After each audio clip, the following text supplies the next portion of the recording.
এই ফিলিস্তিনের দামেস্কের পাশে আল গৌতা নামে এক জায়গা আছে, ওই গৌতাতে। এবং ঈসা আলাইহিস সালাম এসে যে দাজ্জালকে হত্যা করবেন সেটাও ওই শামে। ফিলিস্তিনের বাবুল লুদ এখনো একটা জায়গা আছে, ওই জায়গাটার নাম এখনো বাবুল লুদ, ওখানে তিনি দাজ্জালকে হত্যা করবেন।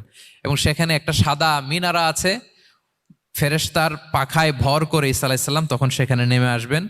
ওই ফিলিস্তিনের ওই শাম দেশের ওই মিনারার পাশে তিনি এসে পৃথিবীতে তিনি নজুল করবেন, নজুল ঈসা আলাইহিস সালাম। তো তিন এবং জাইতুনের কসম করে বেসিকলি আল্লাহ তাআলা ঈসা আলাইহিস সালামের জন্মস্থানের কসম করেছেন। কারণ তিন এবং জাইতুন, ডুমুর এবং জলপাই, অলিভ কোন দেশে বেশি হয়?